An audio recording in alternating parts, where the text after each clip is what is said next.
Assalamualaikum warahmatullahi wabarakatuh. Alhamdulillahirabbil alamin wassalatu wassalamu ala asyrafil anbiya'i wal mursalin wa ala alihi wa sahbihi ajmain. Amma ba'du. Pertama sekali marilah sama-sama kita panjatkan rasa syukur kita kehadirat Allah Subhanahu wa taala yang mana pada kesempatan kali ini kita semua masih dapat diberikan kesehatan, begitu juga dengan kesempatan sehingga masih bisa untuk melakukan kegiatan-kegiatan kita sebagaimana biasanya seperti itu.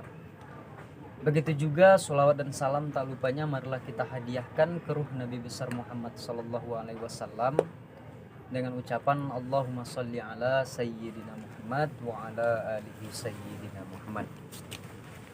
Adapun yang saya hormati selaku dosen pengampu, begitu juga dengan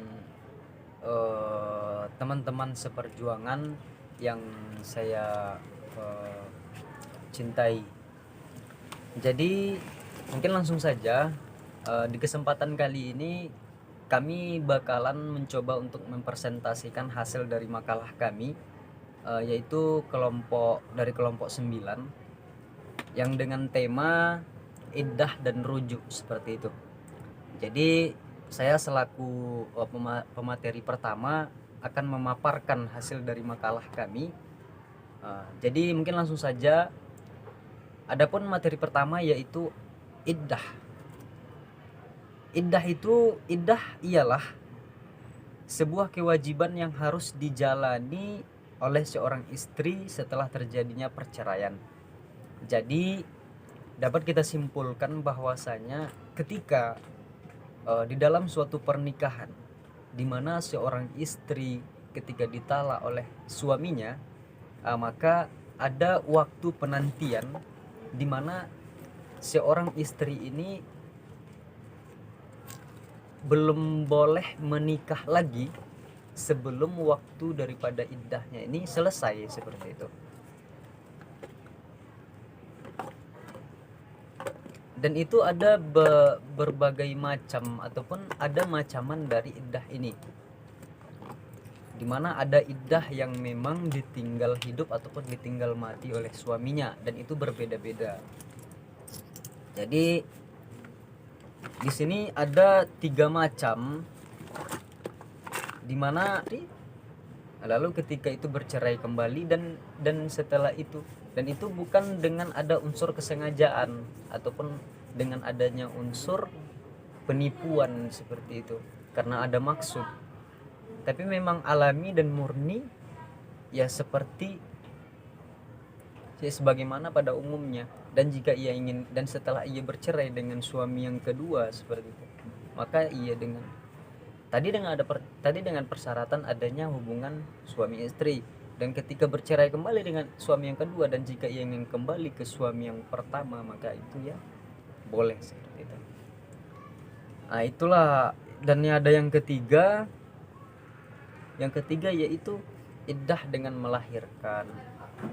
Nah, jadi ada 3 macam. Yang pertama iddah dengan memakai akro yaitu haid atau suci, dan yang kedua yaitu iddah dengan memakai hitungan bulan.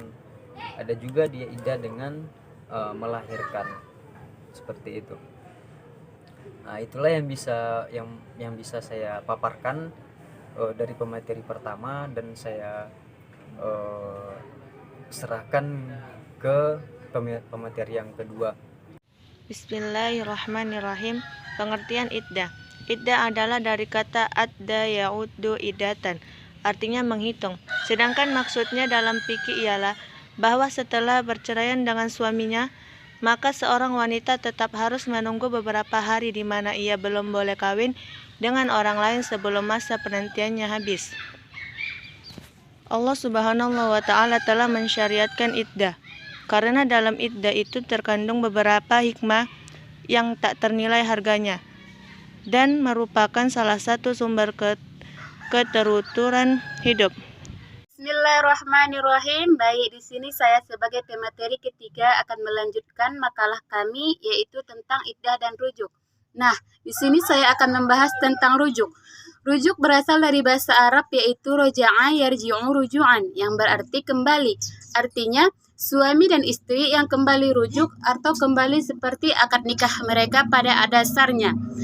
Ada beberapa pendapat ulama tentang rujuk ini, namun dapat kita simpulkan bahwa rujuk ini adalah kembalinya suatu akad nikah atau rumah tangga seperti semula. Nah, mekanisme dan prosedur rujuk ini ada dua. Yang pertama secara lafaz. Secara lafaz ini suami mengucapkan kalimat rujuk lagi kepada istri. Misalnya, saya merujuk engkau. Dan yang kedua itu secara kinayah atau sindiran. Misalnya, suami berkata-kata dengan kata-kata sindiran halus namun tujuannya kembali kepada rujuk. Nah, sekian dari saya. Assalamualaikum warahmatullahi wabarakatuh.